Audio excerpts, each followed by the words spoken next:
It's like time flies, man. It's crazy. It's real crazy. You know, I grew up in South Jamaica Queens, right off of 125, man, and Suffolk Boulevard. It's like right across the street from Daisy Park. You know what I'm saying? My mom, she taught at public school 45. She was a public school teacher. And you know, like growing up for me, man, like I always had drive, I always had passion, motivation, and persistence. You know, I just wanted to be great. I knew that despite my surroundings, because my surroundings weren't the greatest, like I grew up in the crack era, so it's like every day it's homicides, it's killings, drive-bys. I mean, substance abuse was bad in the hood, man. Like I remember my mom's like just walking me and my brother through the park, Baisley, and like just hearing like the cracking of like the crack vials like under our sneakers when we walked. So I knew like that was our surrounding, that was our situation. But she always told us like that's not your final destination. So you know, I just knew that I had drive and passion and I wanted better. Persistence. So I got into music, like I just love music, man. It was just like my thing, like my passion. You know what I'm saying? Like I remember always writing down poems and poetry and freestyling.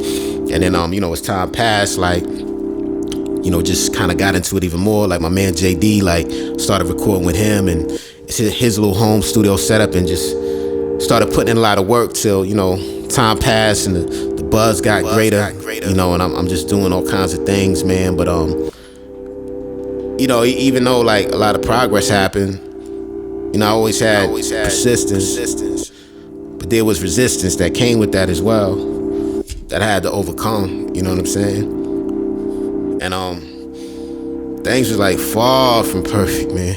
You know what I'm saying? But I always had persistence. You know, and as the buzz grew, man, people, you know, they love the music. They were saying I'm such a vibe, you know? Such a vibe. That's what I kept hearing. You know what I mean? But yeah, we just kept doing more and more music. Music taking off, man. Just getting the buzz popping and just doing a lot of shows. And then as it grew and just took off, A&R's reaching out, started having deals, man. There was so many deals that the deals had deals. You understand me? Like, that's success. That's motivation. That's persistence.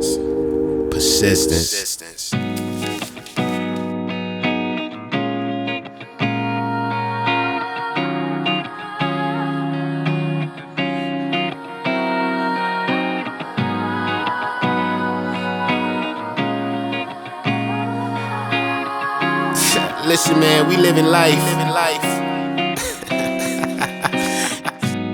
So around this time, man, like fast forward, life is good, man. Life is good, man. Life is amazing, man. Like so many wins that the wins got wins, man. You heard? Like featured on DJ Envy's Audio Uprising album.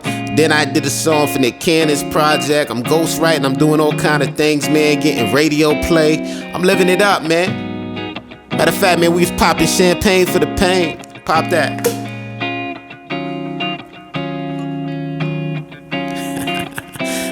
Sip up, yeah.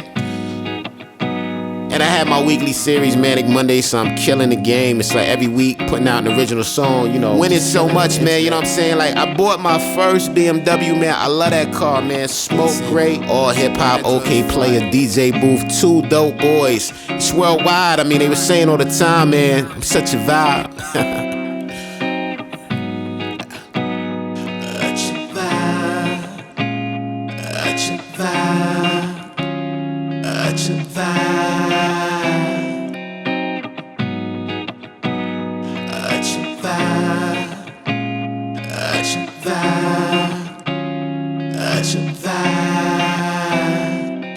But you know, like they always say, man, what goes up must come down. That resistance tried to bring me down. It's like the devil was on me. It's like more blessed, more stress, you know what I'm saying?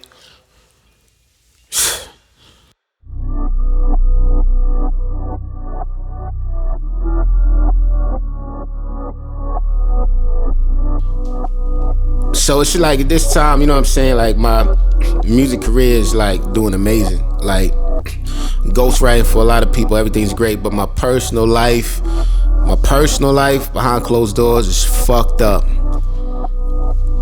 You know, I get this call from my mom's.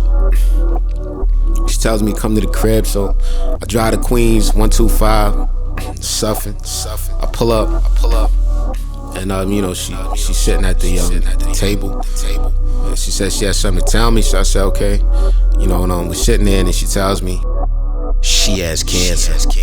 She has cancer. I'm like, cancer? What are you talking about? Like, what cancer? What do you mean you got cancer? She's like, oh, you know, I've been fighting it for a little bit, but it's okay. I'm gonna get the surgery. The doctor said they're gonna be able to fix it.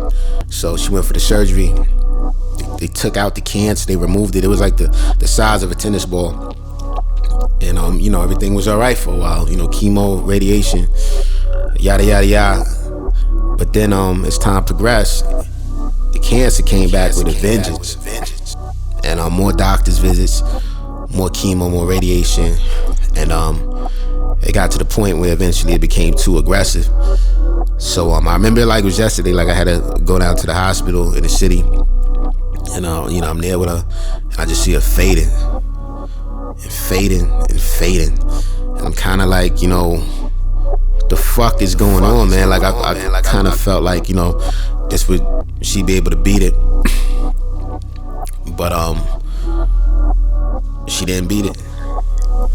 And you know, and I'm sitting there and I'm getting frustrated, I'm getting agitated, because you know, it's like, you know, fast forward to the funeral, and I'm like, you know, all the fucking chemo, all the fucking radiation, all the fucking co-pays, all the fucking doctor's visits for what? You know what I'm saying, man? And we all going through our turmoil. I'm dealing with loss. I'm dealing with all these inner emotions. And then, you know, not too long after that, I get the call. My brother, his body got found at a morgue in Queens. So I had to drive down to Queens to ID his dead body, and dealing with that shit. Just a whole lot of fucking shit, man. You know what I'm saying? Like real life shit. Like fuck music type shit. Like I'm dealing with shit, man. You know what I mean? And then dealing with my own issues and my own stress, and trying to persevere. It was dark. It's like everything faded to black. I didn't give a fuck. It was dark. I had to turn that corner though.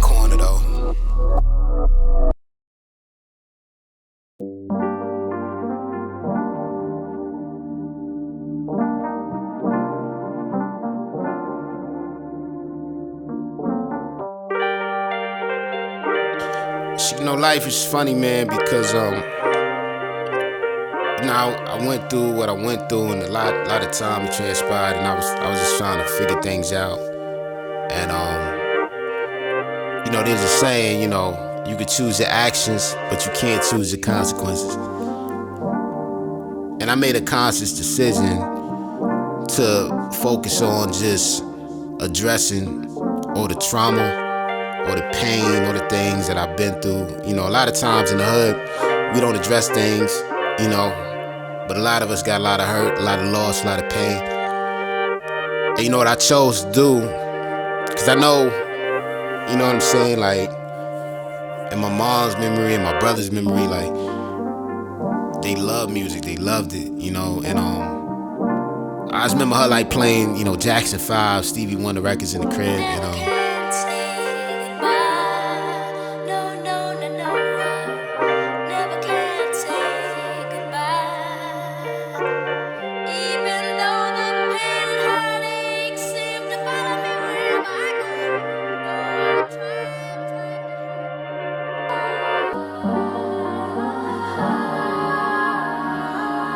I just remember her like playing, you know, Jackson 5, Stevie Wonder records in the crib, and I know that she would hate to see me like just not continue. So I made a conscious effort. I said, you know what, I'm just kill everything musically. And that's what I did. Like I got on my shit and I stayed on my shit. You know what I'm saying? Till I got to the point where I had music all over the world, you know, internationally, TV shows, films. Then I had like over 1,000, you know what I'm saying, placements. And, you know, it just shows like, you know, persistence wears down resistance. You know, I done been through a lot of shit, man. a lot of shit, but one thing I know, if you stick around the basket long enough, you get a rebound. You just gotta keep pushing and just going forward, man. You can't let the losses define you. I don't even like the term losses. Like, I took that shit out my vocabulary a long time ago, man. You know what I'm saying? It's no losses over here. It's only experience. So, that's my word to all of y'all. Keep pushing. Just keep pushing. You know what I'm saying? Like, me, JS, like, Robert, like, we do this for y'all, man.